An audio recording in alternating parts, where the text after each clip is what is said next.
Alors parlons maintenant de la formation pour devenir opticien. Il y a plusieurs moyens d'y arriver. Déjà, quelles sont les options qui s'offrent à vous? Vous allez commencer par un BTS. Le BTS opticien lunetier se déroule sur 2 années, que vous le fassiez en alternance ou en initiale. Si vous le faites en alternance, votre formation est entièrement prise en charge et vous avez cours le lundi et le mardi. Les heures de magasin sont réparties sur 3 jours, généralement le mercredi, jeudi, vendredi, c'est-à-dire que vous avez 21 heures de magasin. Le programme sera le même que si vous le faites en initiale, sachant qu'en initiale, vous avez 5 jours de cours. Donc ça veut dire qu'il faut être capable de faire en 2 jours ce que l'on fait en 5 jours sur un format en initiale. Donc il faut quand même avoir un profil de base où vous avez de bonnes bases en maths, français, anglais pour pouvoir y arriver. Le diplôme final sera le même que vous le fassiez en alternance en initiale. Une fois que vous avez votre BTS, vous avez accès à la licence. La licence professionnelle, nous la faisons à l'école aussi. Elle se déroule en 1 an ou en 2 ans, en alternance ou en initiale. Alors, en fonction de ce que vous allez choisir, bien sûr. Si l'on part sur la licence qui vous permet de devenir opticien manager, dans ces cas-là, la licence va se faire en alternance.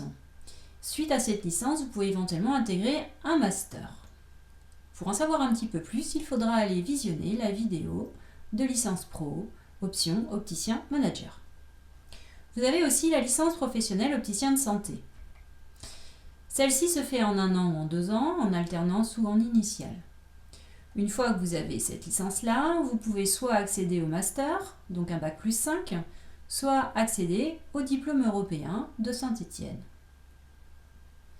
Alors revenons au programme du BTS opticien lunetier.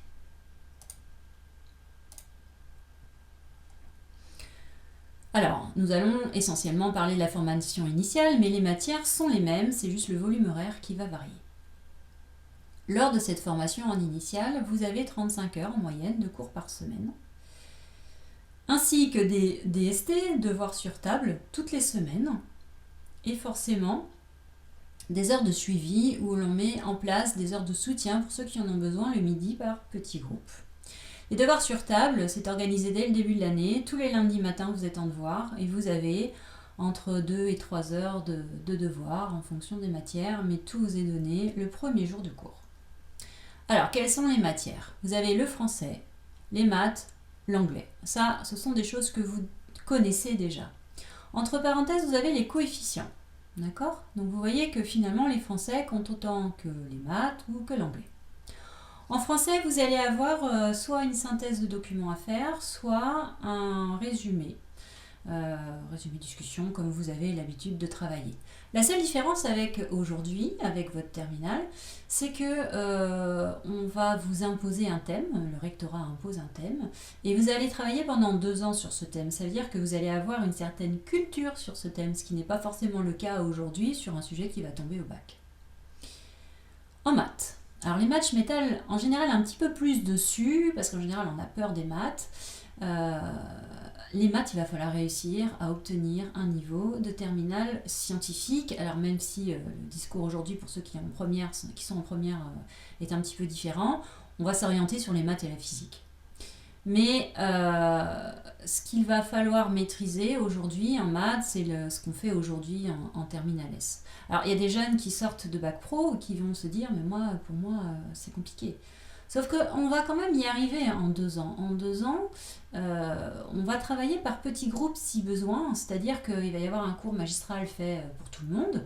Évidemment, il y en a qui, dès le départ, auront 20, et puis il y en a qui vont commencer avec 2. Mais ça, c'est pas grave. Celui qui s'accroche, qui suit bien les méthodes qu'on lui donne, va se retrouver assez régulièrement en petit comité avec l'enseignant, et va pouvoir poser ses questions. Il va être plus à même de poser ses questions. Et moi, j'ai régulièrement des étudiants qui commencent avec 2 et qui se retrouvent avec une note bien supérieure à 15 le jour du BTS. Il ne faut simplement pas être fermé aux mathématiques dès le départ. Ensuite, il y a l'anglais. Alors l'anglais, ça ressemble énormément à ce que vous faites. Vous allez avoir une bande audio-vidéo à traduire en français, donc il faut faire un résumé. Et vous allez avoir un oral où on va vous donner un texte ou une photo et il faudra savoir discuter dessus en anglais. Voilà, avec aussi la plupart du temps une présentation de votre stage que vous avez effectué entre la première et la deuxième année. Mais ça se prépare puisqu'on s'y attend, donc ça sera déjà préparé avec votre enseignant. Alors l'économie gestion d'entreprise, vous voyez, c'est un coefficient 5 et en fait pour nous, on l'a scindé en deux dans l'emploi du temps. Vous allez avoir un enseignant qui va vous dispenser l'économie, le marketing et le droit et un autre enseignant qui va s'occuper de la gestion. En fait, ce sont des choses qui sont quand même très très différentes et donc on a préféré prendre deux enseignants qui ont chacun leur spécialité.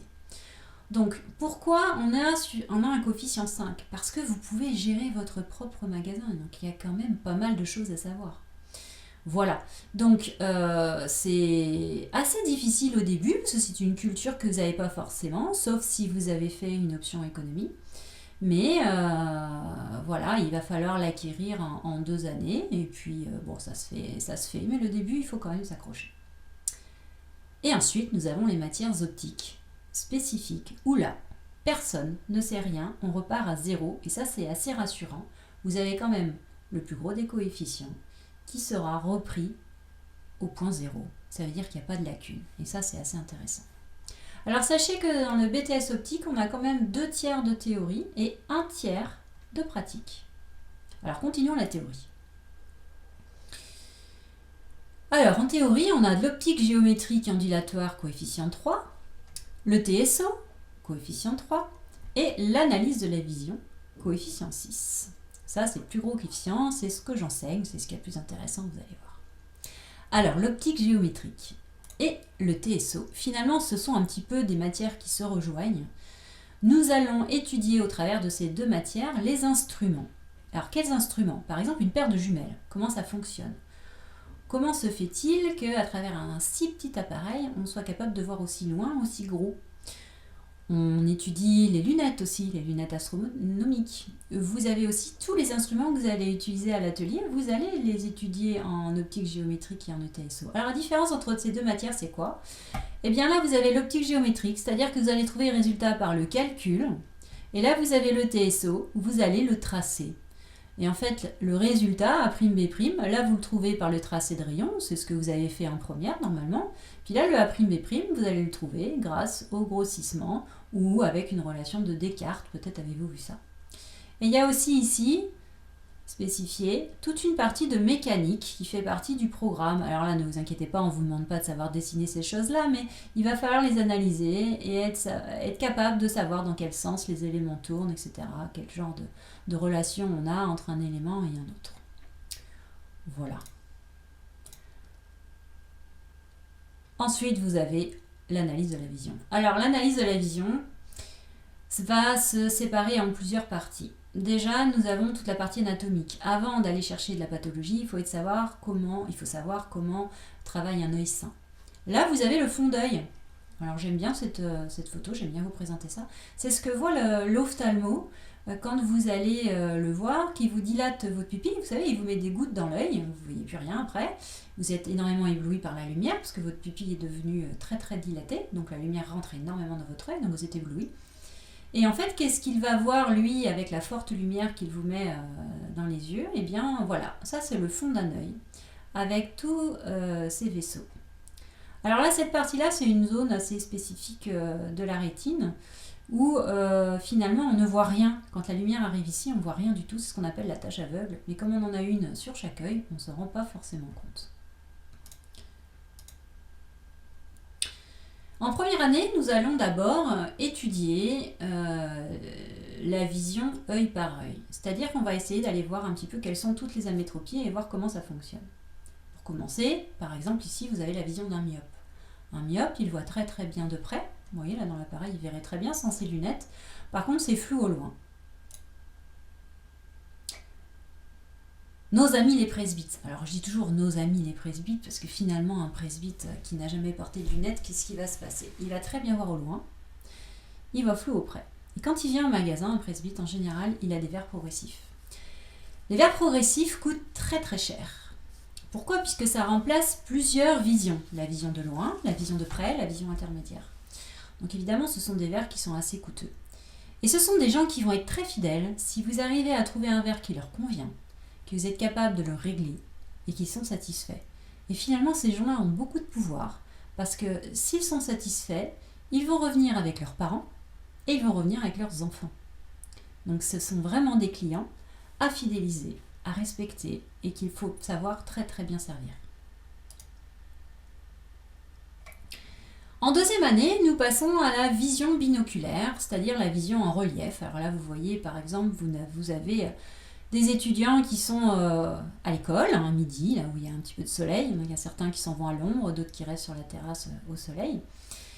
Et pourquoi je vous montre ça? C'est parce qu'en fait, vous avez parmi vous des gens qui sont capables de très bien voir avec un œil. Et dès qu'on associe les deux, finalement, on se retrouve avec des plaintes que l'on appelle des plaintes de vision binoculaire.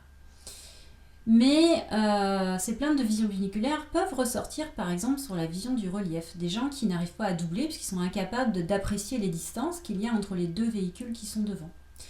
Là, par contre, si je vous demande si cette jeune fille ici est derrière ou devant celle qui lève le bras, vous serez tous capables de me dire que celle qui est derrière ici, c'est celle-là. Alors pourquoi certains d'entre vous ont des problèmes de vision binoculaire, par contre ils sont capables de savoir que cette jeune fille est derrière?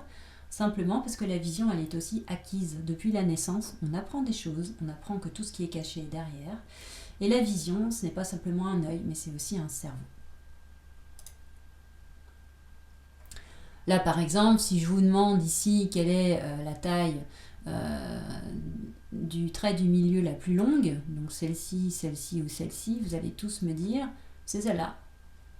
Ou alors vous aurez réfléchi avec tout ce que je viens de vous dire et vous allez me dire, en fait c'est la même. Alors si vous les mesurez, vous verrez que c'est la même, mais votre cerveau vous joue des tours et vous fait croire que cette barre-là est bien plus longue. Idem pour le reste. Ensuite, nous avons tout le côté pratique, donc je vous ai dit que c'était un tiers de la formation. Nous avons les examens de vue, la prise de mesure et la réalisation technique. Alors là, on a un coefficient 4 puisqu'on a 2 matières dans la réalisation technique. Une réalisation d'équipement et un contrôle d'équipement où là, vous devez être capable de savoir quels sont les centrages, quels sont les verres utilisés, quel traitement, quelle correction, etc. etc. Alors l'examen de vue, c'est celui que vous faites chez l'ophtalmo. Bon, alors nous avons un équipement peut-être un petit peu différent. En tout cas, c'est l'équipement que vous allez retrouver le jour de l'examen.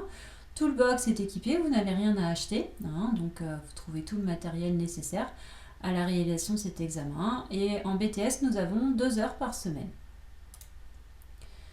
Ensuite, il y a la prise de mesure où on va apprendre à analyser les différents visages pour savoir quel type de lunettes il faut mettre. Être capable de choisir les bons traitements. Donc là, on a un traitement qui n'est pas aminci et puis là, un verre qui est aminci. Vous voyez la différence de grossissement des 2 yeux, donc il y a une histoire d'esthétique.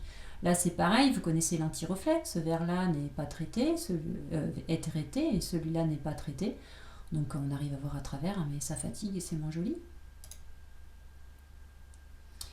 À l'atelier, alors la spécificité de l'école, c'est que nous allons vous prêter cette mallette. Vous n'avez pas besoin de l'acheter, elle coûte quand même 300 €. Donc nous vous la prêtons, puisque finalement vous verrez que quand vous arriverez en magasin, tout sera déjà sur place.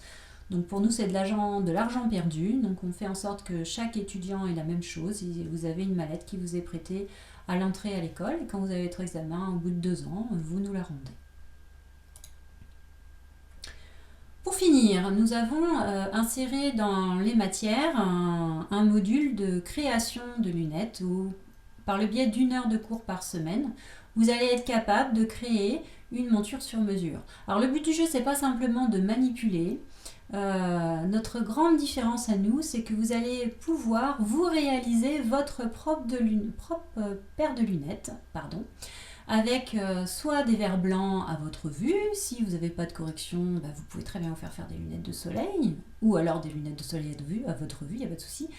En fait, l'intérêt, ça va être de choisir une plaque. Vous voyez, là, on a 3 plaques différentes. Quelque chose qui vous plaise, que vous puissiez dessiner une paire de lunettes qui va vous aller et que vous soyez capable de la réaliser. Et donc, à la fin de l'année, vous repartirez avec votre lunette. Voici pour la formation de l'opticien.